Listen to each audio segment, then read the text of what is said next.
So here's a question, a lore question that got me thinking, circling back around to my tabletop experience in Battletech, with the idea that we're doing this Battletech thing. And yes, absolutely, it's a war game with tactics and missions, and we're going to try and win. But at the same time, we're going to try and really have a fun game together and create this narrative, create this universe. So in terms of list building and scenarios, really trying to dig into the lore. So in that moment where you're rolling the dice, it's not just like a mathematical exercise, it's being part of a simulation.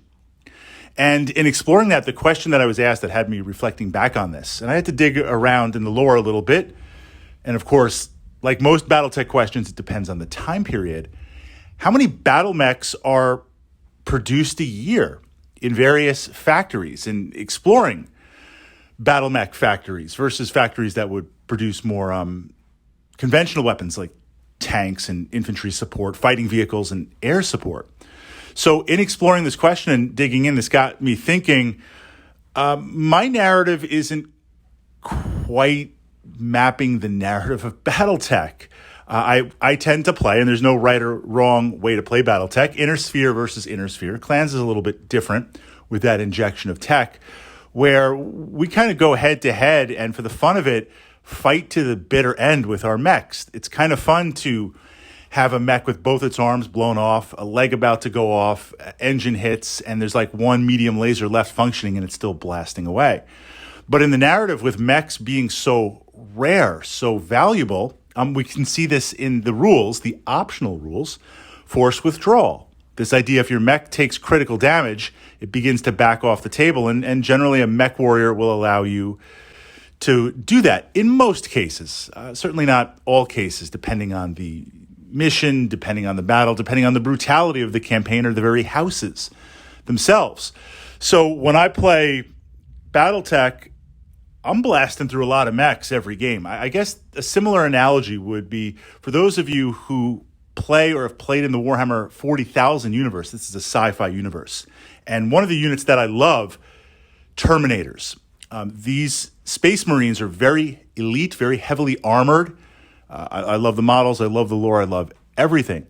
A Space Marine fighting force known as a chapter has maybe the entire chapter, 100 of these suits. And they're broken up into groups of 10 usually, and then further down to 5. 100 exist in a chapter.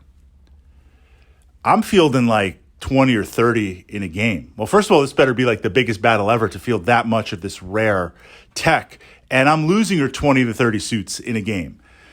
2 battles and like the chapter's just never going to recover. So the lore doesn't always match up to the narrative, and that's okay. So jumping in, from what I see, are we talking early succession wars where the tech is still out there and it's starting to be targeted? Are we talking medium or kind of end at different points? There's different battle mech factories at different capacities and different numbers. We do know in the lore that certain factories are automated and pretty much on their own, just, pray to the dice gods that something doesn't break, can produce certain mechs over a given time. And it's not necessarily that lights are easier to produce than heavies and assaults. They are just on the tonnage, but also the size of the factory. So I seem to find in reading and looking through the tech manuals, and of course you guys in the comments will support anywhere from 2 to 4 mechs a year or 2 to 4 mechs every 6 months, depending on the factory. So a pretty steady amount. And this is massive resources to do that. And then, of course, there are factories dedicated to just producing spare parts, or factories where the tech has been crippled and you can't repair it. Because remember, this tech level is at a point where it's, Mech Warrior Dark Age, right? But it's that type of perspective where if something breaks, how do we fix it? And you can't necessarily get a new one. So this idea that as factories have become crippled, damaged, offline, switching from mech production to mech parts. But we see this where obviously production can't keep up and the time that it takes, because a lot of mechs are often cannibalized. There's entire ranges of mechs that don't really exist anymore because their parts have been taken for other mechs, or we see certain configurations, mechs that were released with a primary configuration. But now there's a secondary configuration that has become the primary because it's just easier to maintain. We see certain mechs with primitive technology. There's a whole range of Shadowhawks. One of the miniatures that I love is the primitive Shadowhawk, where some of these Shadowhawk tech have been reverted back to primitive just because that's what can be produced. So it's interesting to the point where in the succession wars, at a certain point, factories are no longer targeted. And there's a lot that goes into that.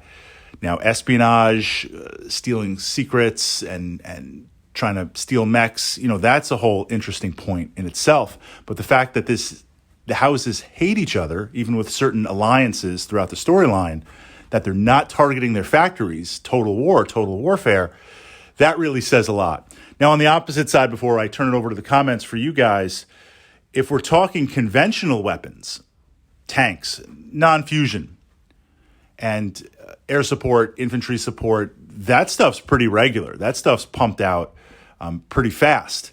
And if we look across the inner sphere, mechs are very rare. I mean, we know this, and I don't think that reflects on the tabletop, and it doesn't have to. I mean, to reflect on the tabletop just to put down a lance would be a big deal. But this is where, if we look, most of the tech, most of the warfare is conventional combined arms, tanks, hovers, infantry, artillery, air support. Those are the backbone of the houses and of the forces, where the real military might and elite and projection is found in the mechs.